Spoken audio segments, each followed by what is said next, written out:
Airspace. Airspace, fantastic. Flying other airplanes. Yeah, already mentioned. Yeah. Cool. I mean, first and foremost, change direction, right? So those are all really good reasons on why we want to change direction. So, as mentioned, there are a few that we've talked about there: avoiding cloud, avoiding terrain, avoiding other aircraft.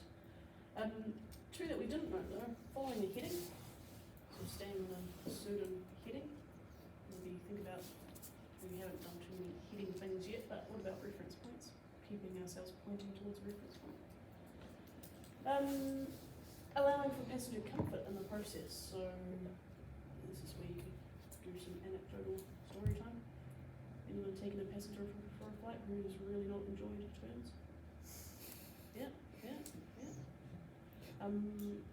Because I took my mum for a flight and she did not want me to do a rate 1 turn, let alone a medium turn. So that's why we have different turn swatches. You can kind of like go from passenger comfort into the different kinds of turns. That's a nice segue to the next slide. Good chance to ask the students, are they aware of any types of turns that we'll be looking at, and hopefully they say medium turns and climbing and descending turns. That would be a great start. Let's delve into, I'm just going to bring it all up in window. That you can bring it up slowly. So, rate 1 turn. Wouldn't really expect many, unless there's prior experience, but I wouldn't expect them to know rate 1 turns. So what I would talk about here is it's a timed turn. What we do is we turn at a rate of 3 degrees every second. What that means, if you do the maths, is 360 degrees every 2 minutes. So 180 degrees will take you a minute. It takes you a minute to turn around. Then you can go back into the considerations. Why would we want to turn like that? And it is Comfortable for Yeah. passengers. definitely. So it's a nice slow turn, a lot more comfortable, not much into a bank required. I guess the same for, I can say because yes, the orbit is going to sort of delay out time. Definitely, yeah. That's a big part of it, right? A good idea of how long you're going to be orbiting for. Not just for Tower, for our own sake. If we are holding the position, we want to just have an idea of how long it's going to take us to do one orbit before we're facing this original direction again. Take a moment to talk about the formula for rate 1. You want to tell me what it is?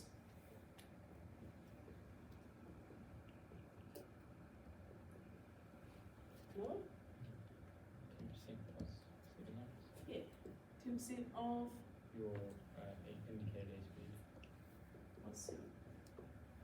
So what's that for us approximately? 18, 15 Mm-hmm. degrees. Yeah, we tend to be like 90 to 110, eh? So 10% of that plus 7. Cool. You can, I probably would avoid it, but in the picture anyway. Everyone knows the rate 1 pink arrows that appear on the top of your HSI. Show it in flight. It's probably a bit much to try to describe it in the classroom, and they might just get a bit confused. Right, medium turns. So highlight because that's what we're actually going to be learning today. Note it says up to 30 degrees angle of bank. So a medium turn doesn't necessarily mean it is a 30-degree angle of bank turn. And that's going to be a theme throughout all your turn mass briefs. So steep turn up to 60 degrees angle of bank. And then in brackets they've practiced at 45 degrees angle of bank. As we know when we talk about max rates, should know, when we talk about max rates, we don't describe them as a 60-degree angle of bank turn. Everyone's happy with that? But a steep turn, for us we practice them at 45, in another aero club or school, depending on what aircraft they have, they might just practice them at 60 and call that a steep turn. So note the up to, not a set number that we're aiming for. For us today in our medium turns, we will be practicing them at 30 degrees angle of bank.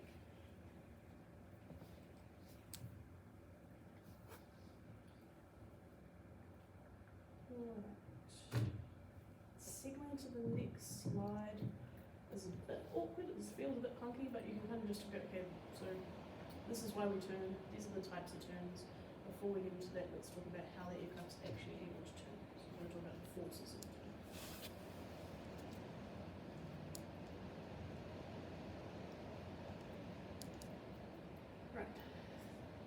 as we know, when we are straight and level, we have weight acting straight down, lift acting straight up, and they are equal and opposite.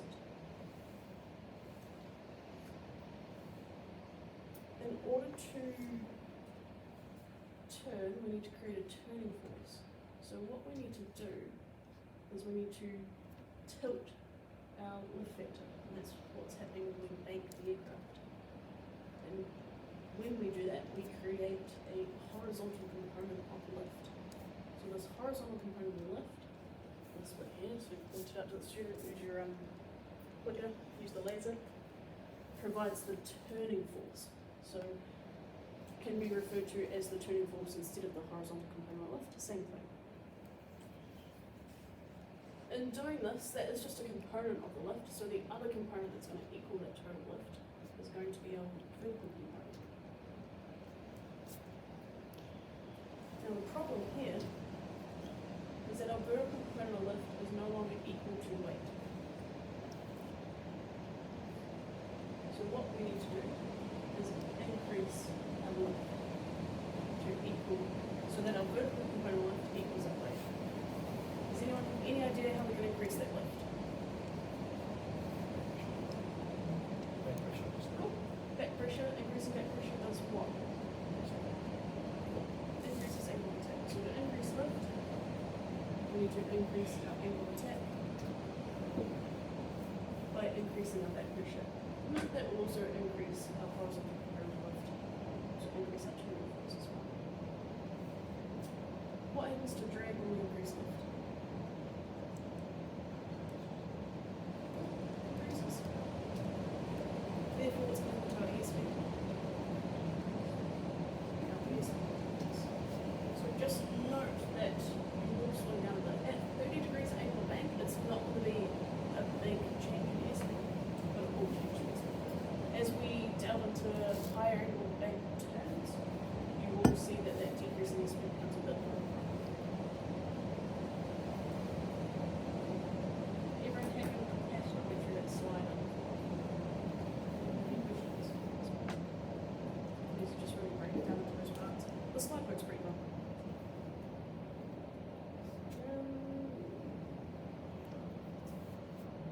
Right, that's the forces, that's the aircraft banking in order to get that horizontal component lift. The next question I have is, how is that actually going to look for us? So this should be a familiar picture, our stream level attitude. Note our distance between our combing and our horizon. This might not be what it looks like for you sitting in the seat, it might be slightly different. Now, if we turn the aircraft,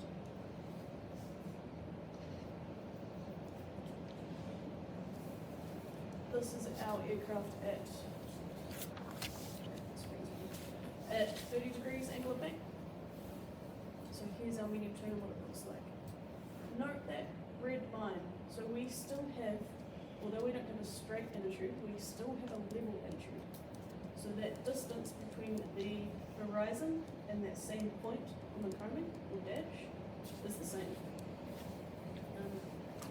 Another way you guys can show it, I've used this before, think about where the person's sitting, their strain level attitude, and when they turn, that's staying the same. So just think about other options to show. Watch, this is kind of just a taste. We'll get into a lot more pictures later.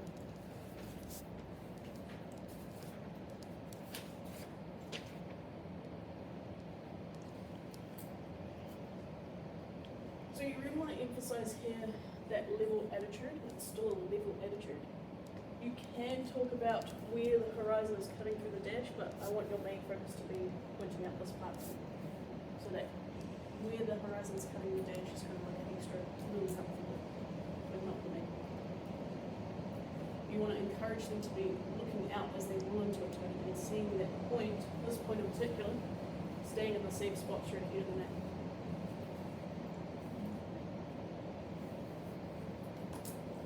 Another good point to make here is just talking about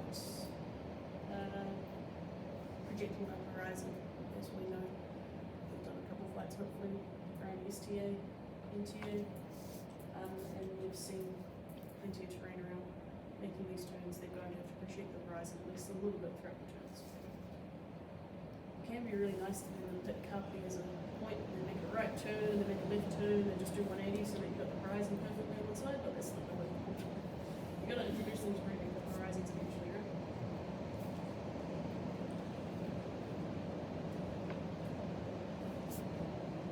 So that's sort of the how we're looking at it.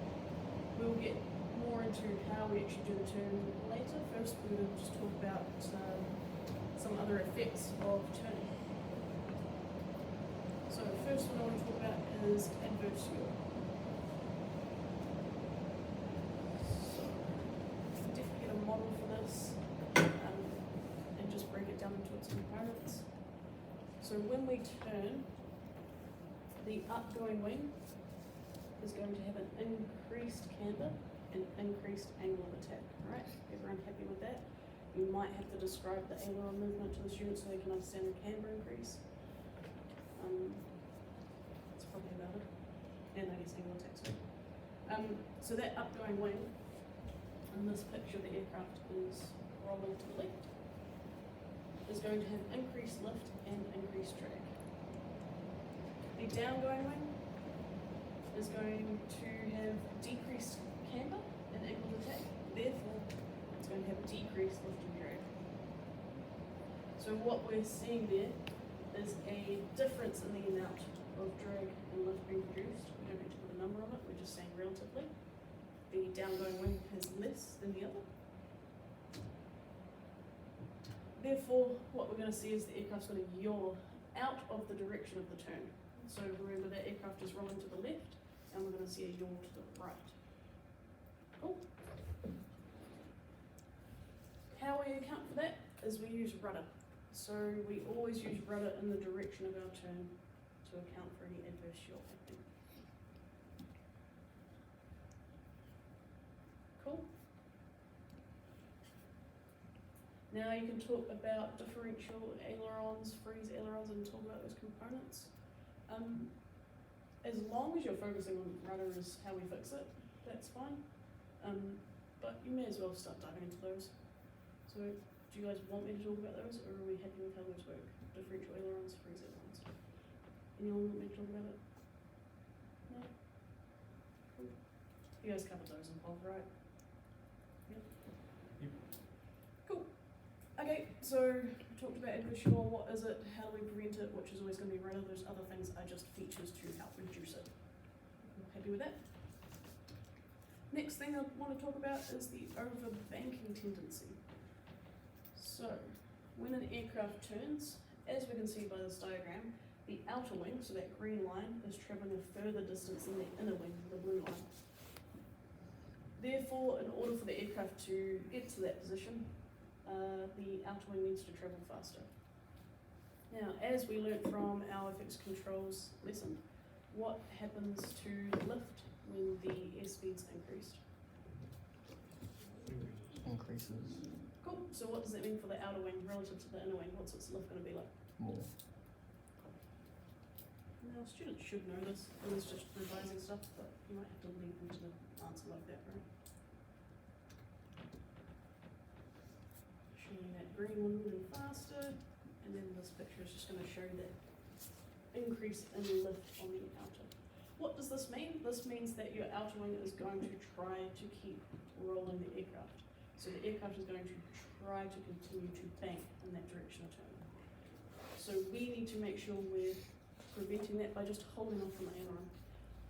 What I'm talking about here is you roll the aircraft and that outer wing is trying to roll further and you need to stop it by using your aileron.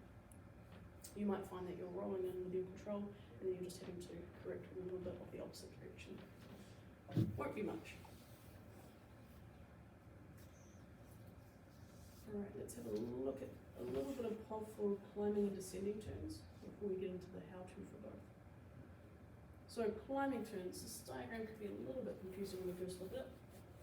Imagine the aircraft is following this helical path, so it is climbing and turning at the same time.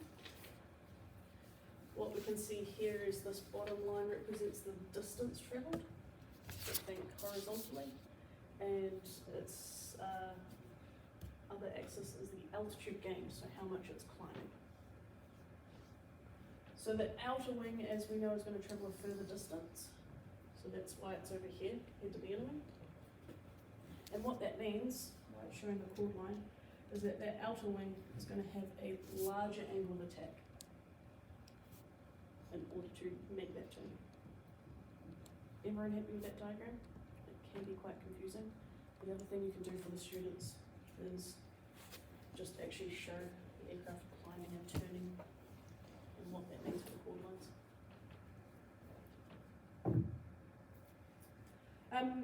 So, as it says in yellow there, we need to hold off aileron to maintain angle of bank. So the aircraft is trying to continue the turn. So it's more of an overbanking tendency because of that climb.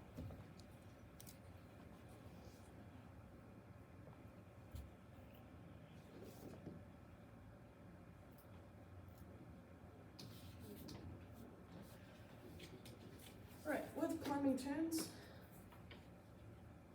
when we increase angle of bank, we are increasing drag, as we mentioned when we looked at that forces on the turn. And as we know with drag, that is going to reduce our climb performance. So we're not going to be able to climb as well. Because of that, whenever we're doing a climbing turn, we're going to limit our angle of bank to only 20 degrees. So we want the aircraft to still climb. Think after takeoff when we turn in the circuit, we're doing a climbing turn there, and we don't want to lose performance. So we will sacrifice turning a little bit faster for gaining height a bit earlier.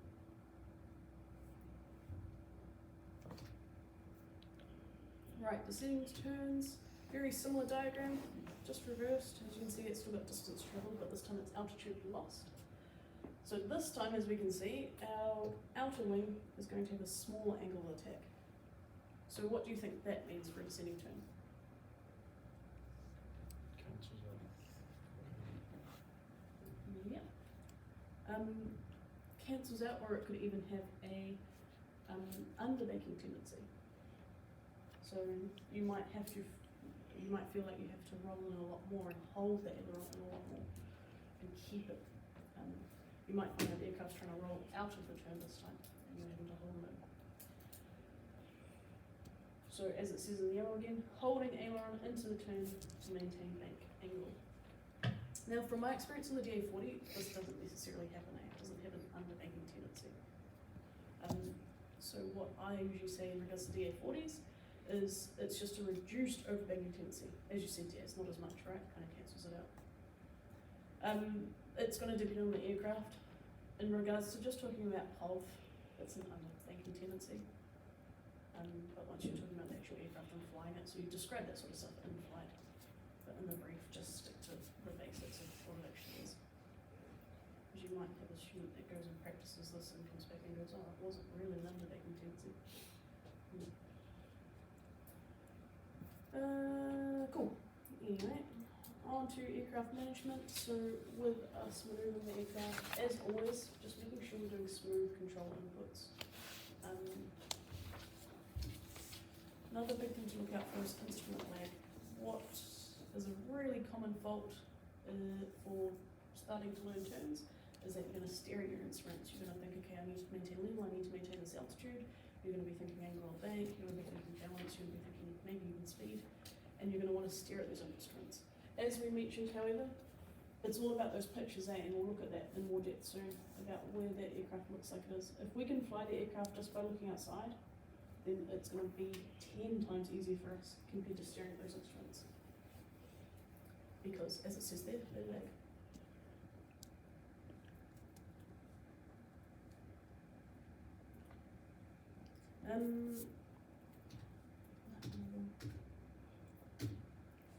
So, a rule for us to stop us from chasing those instruments is to make sure we're looking 80% of the time outside and 20% of the time inside at our instruments. The instruments we're looking at, as mentioned, our angle of bank, our altitude. With our altitude, you can check your ESI. You really want to know what the ESI is. They might not. Might be the first time looking at it. Pointed out to them. Balance, slip, skid bar. You should know what that is, but it's always good to remind and repeat, right? So we are using our instruments to confirm what we're seeing outside. We're not relying on those instruments, we're keeping a scan going. If you look at your instruments and see that your altitude is too low, don't stare at the altimeter until you've got it back to what you want. You need to be looking outside and thinking about raising that nose slightly to get it back. So it's all about use those instruments to supplement your knowledge from what you're seeing outside and build on it. But keep the scan going. Do not fixate on one.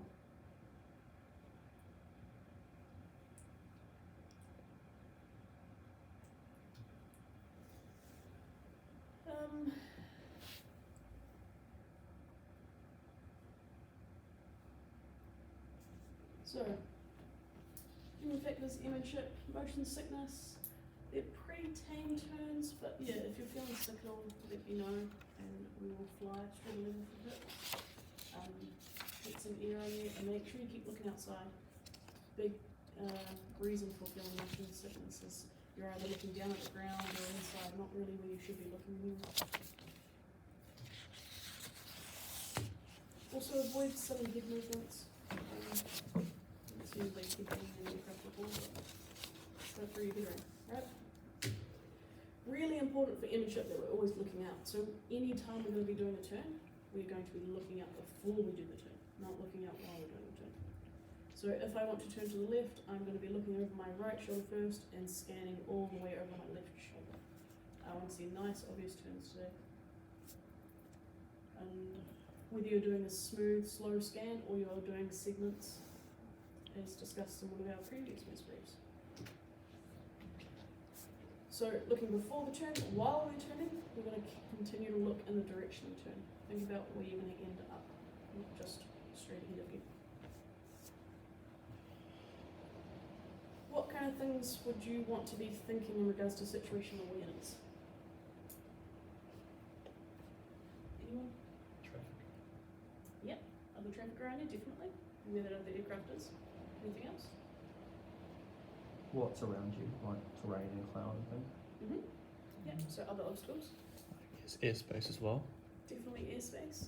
What else more specific for us and where we go? This training aircraft. Training area values. Definitely. And that's going to come back to other aircraft too. So are we staying within our training area? Which, side note for you guys, is going to be very much tricky when you first start teaching, just staying within your training area and you think, oh yeah, you've got to think like 3 turns ahead about where your aircraft's going to end up every time then. Another thing is passenger consideration. As we've already brushed on this in regards to why we do turns, it could be something as simple as what kind of turn are you going to do so it's more comfortable for them, but it could also be you're trying to show them something and they're sitting on one side of the aircraft, so which way are you going to turn?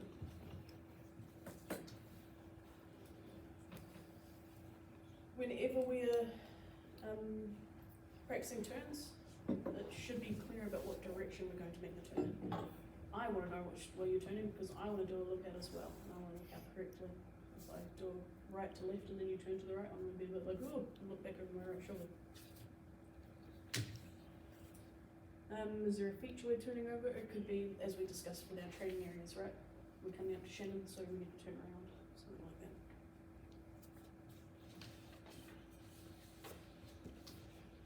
Alright, let's get stuck into the air exercise. So how are we actually going to do the turn? So today's flight, I'll be expecting you to do the pre-flight, start us up, taxi, few run-ups, making your radar calls and take off. We'll get down into our training area. We'll revise some straight and level, definitely revise our climbing and descending on our way out as well. And we'll get a nice feature. So, pre-entry. Before we arrive at our feature, we must. I've already brushed on these, so what do we need to do before we start a turn? Look out, definitely. What else? This side, which way to go? Perfect. Yep, left or right. Not just left and right, but what else in regards to the turn? Say it. Yep. Like where you're going to turn out? Where you're going to? Turn out? Or Yep, so what's another way of saying that? How far you're going to turn? How many degrees? Yeah, cool. 180, 360, 270. Make that clear. And it doesn't have to be a number, right? It could be, we're gonna turn around and face this town or this feature. Sometimes that's easier than giving them a 270 or something like that. Don't make me do the maths. Not this early on. Decide which direction to turn, so as we mentioned, if we have a passenger on the left, turn left, approach with the feature on the left, right? This is more CPL consideration, but it's nice to sort of bring it up now. Decide how far we'll turn, so that's the 180 or 360. What our reference point will be. Just for you guys practically, what are some good reference points in the area? I think STA, NTA. Carpety Island. Definitely Kapiti, that's a favourite, right? What else in STA? Coastline, yeah. In particular, like river mouths. Yeah. Anything else? Rotators. Is it clear day? Yeah, Ruapehu, or even Taranaki sometimes. Really clear day. Definitely in the summer, I always use Taranaki. Did you say something else? Yeah, I was gonna say like different towns in the area. Yeah, definitely. Some of them, big towns, Palmy. I use using Kapiti quite a lot, so usually use Palmy or even the Gorge or Warren Peak quite a lot. Anything else in North? Maybe None, Ruapehu's the best bet in Taranaki. And then once again, maybe the towns, right? Field and Palmy. Cool. Ensure we've carried out that lookout, as we mentioned. So, before we enter a turn, note those things. We're going to figure out which way we're turning, how far we're going to turn, and we've got a good reference point. Note both the heading as well, so push that heading bug in for your reference point, and do a good lookout. Lookout's the last thing we should do before we actually go into a turn. Right, now we're ready to enter the turn. So, we are going to roll in with our ailerons to 30 degrees angular bank. As mentioned, we're practicing these at 30 degrees. We're going to use rudder to balance in order to account for that adverse yaw. So if I'm rolling to the left, which rudder am I using? Left. Cool. Increasing back pressure to maintain attitude. Yeah, to maintain a level attitude and to maintain altitude. So we can emphasize there. All three of those things are going to be happening at the same time. So note, I think back to our fixed controls. These are our three primary controls, and we're using all three simultaneously just to turn. So it will take a bit of coordination. Will take a bit of focus.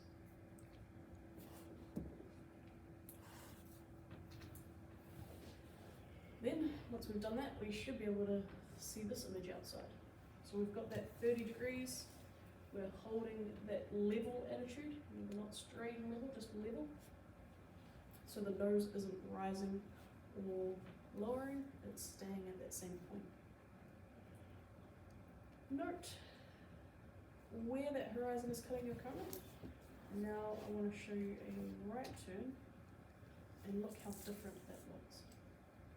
Remember, you're sitting on the left side, you're not sitting in the middle, so lefts and rights will look a bit different. However, that point straight ahead of you is still going to be on the horizon. So that's why that's very helpful. It's just turn about that point. So thinking back to this image here, we're holding our straight and level. If I want to turn to the left, turn 30 degrees, hold that point on the horizon. If I want to turn right, turn 30 degrees, hold that point on the horizon. And notice how that picture looks the same as the one we're looking at on the board.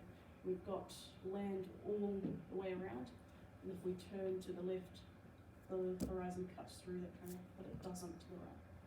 Of course, this will depend on your height and all sorts, so we will go out and you'll figure out what that picture actually looks like for you.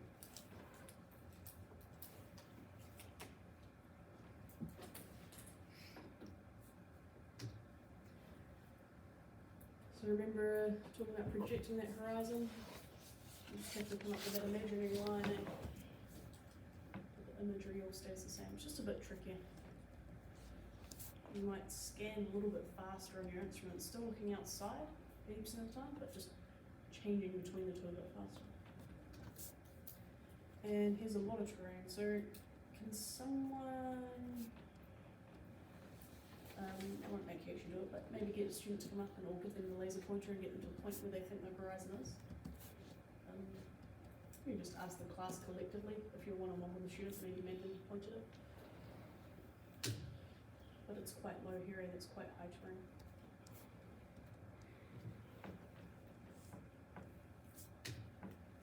So, maintaining. How do we maintain straight and level?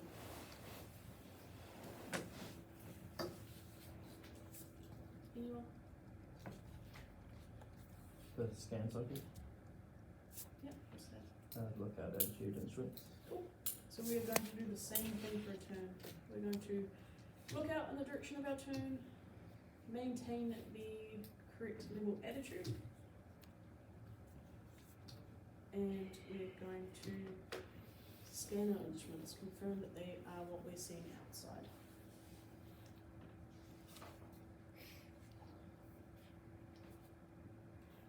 So what I would quite like to see from you guys is you're rolling in and then you just start going through the activity cycle, right? L-A-I, L-A-I. Looking out, attitude, instruments. Looking out, attitude, instruments. Don't just do it once.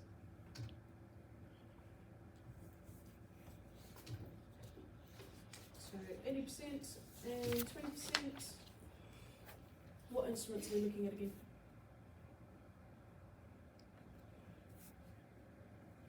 Someone yelling out quick. I can go to the next slide. AI, VSIs looks good, and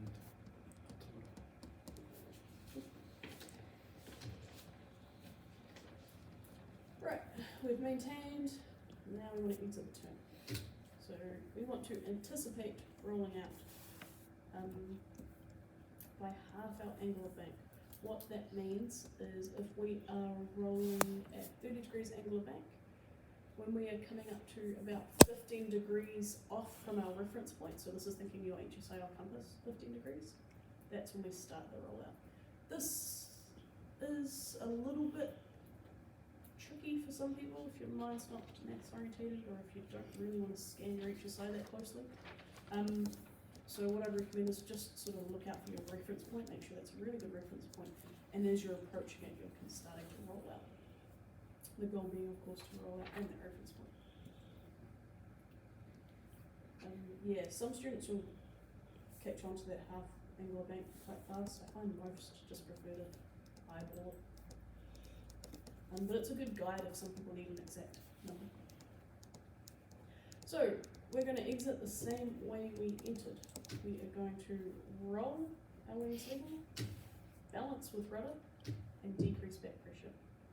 So just like we rolled in, they were on, we balance with rudder, and we increase back pressure, we're doing the opposite. It's the same three controls, moving in the opposite way, but coordinating them still. As we're rolling up, just like when we're rolling in, make sure your eyes are outside and you're looking for that picture again. Don't be staring at your instruments looking for strain level attitude, you should know what that looks like. So eyes outside to roll level. And of course you're looking at your reference point too. Alright, how does this turn look? Anyone identify something? Nose is too low. Cool. Yep, nose is too low, so how could we correct in this situation? On the back pressure. Definitely. Increase back pressure, raise the nose back up so we can see that, yeah, it's definitely too low. We're seeing too much land there. Motion. Alright, what about this one? What's the problem here? Is there one? Nose is too high. Cool. Too high, how do we correct that? reduce back pressure. Cool. Relax the back pressure, reduce back pressure, yeah. Why do we feel like you're pushing the nose down slightly? Note these two attitudes are usually going to happen when you're not looking outside on the entry and exit. This one especially, nose too high, is I always tend to see that when the student has rolled in and they're staring at their angular bank on their AI. So as you're rolling in, look at that reference point or look at your point on the horizon as you roll into that 30. Then start scanning your instruments. Don't look inside as you roll in. What they do is they tend to look in, they increase angle of bank and they increase back pressure too much before they steer inside.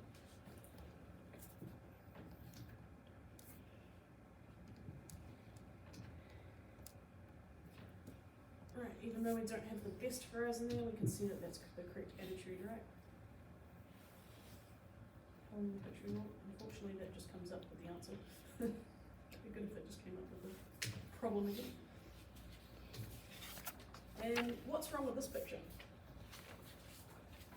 Too much bank. Yeah, way too much angle of bank, yeah. We're holding a level attitude, but we've definitely got more than 30 degrees angle of bank. So because they're holding our attitude, that means they've got a lot of back pressure. The aircraft's probably slowed down quite a lot because of all that extra drag. How would we fix it?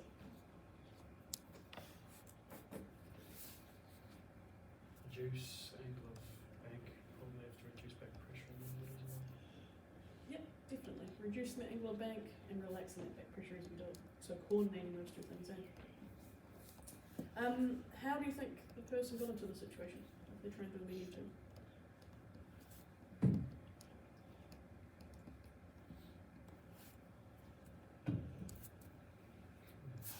Probably a bit rough on the controls on entry. What about considering the fact that they didn't account for overbapping tendency? They're not arresting the roll at 30, they're letting it continue to bank. So remember, holding off on the aileron to stop it from overbanking.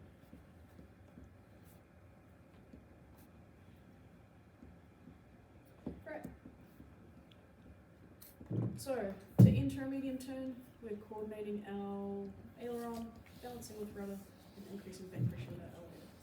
Maintaining with LAI, and on exit, we are anticipating, and we're coordinating our aileron to roll out, our rudder to balance still, and our elevator to relax back pressure.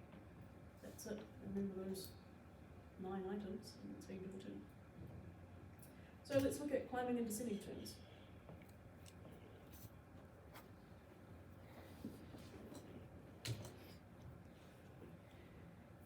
In order to do a climbing turn, first thing we're going to do is enter a climb. So how do we enter a climb?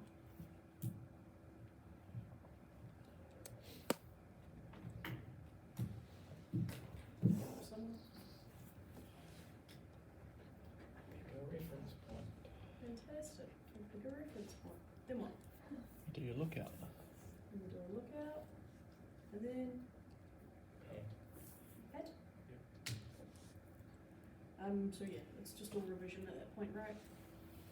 Then we're entering a turn, which they should already know. So getting a reference point for the turn, maybe just what we're going to turn on to.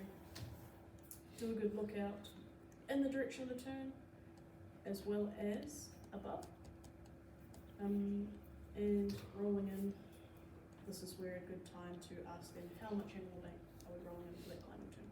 So you've already told them that, see if you can make them remember.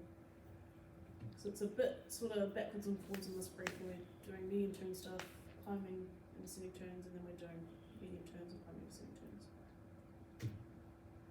Good time to see if they're paying attention. Rudder to balance and stick to maintain attitude. So coordinating those things again, just like in a medium turn. So in other words, setting up in a climb, rolling into a turn, 20 degrees, angle back. How do we maintain a turn again? LAI.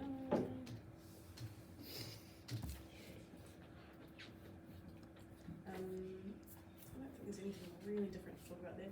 We will look at some different attitudes soon, but maybe just emphasise to them that the correct attitude is going to be dependent on you again. So I will show you that in the aircraft. Exiting, once again anticipating, so lots of revision here, you can ask them a lot of questions. Rolling wings level, rudder to balance, stick to maintain climbing attitude, so it's not just relaxing back to straight level, of course, depending on where we are in regards to our climb. Sometimes you might finish your turn first, sometimes you might finish your climb first. That's probably the trickiest part of your climbing and descending turns, is which one finishes first, or if they finish at the same time.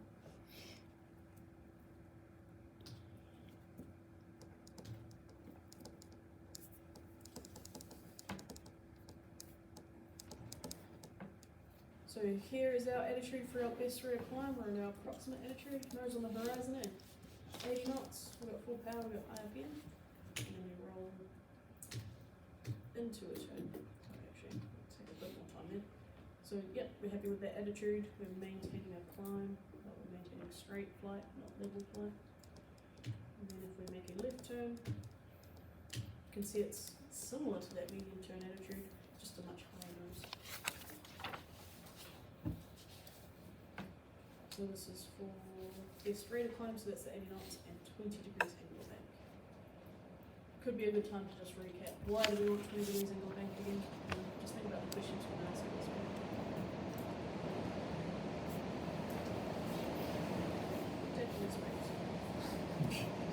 Descending turn. Same thing. First turn, enter descent, reference point, look out, PAT. Then we're going to enter a turn, reference point, look out, roll up. We can go 30 degrees now because we're not so worried about reducing our set performance. I'm supposed to be worried about high performance. Can you hear me? Still loud. Run it to balance and stick to maintain. Coordinating those three things. Once again, lots of questions you can ask the round.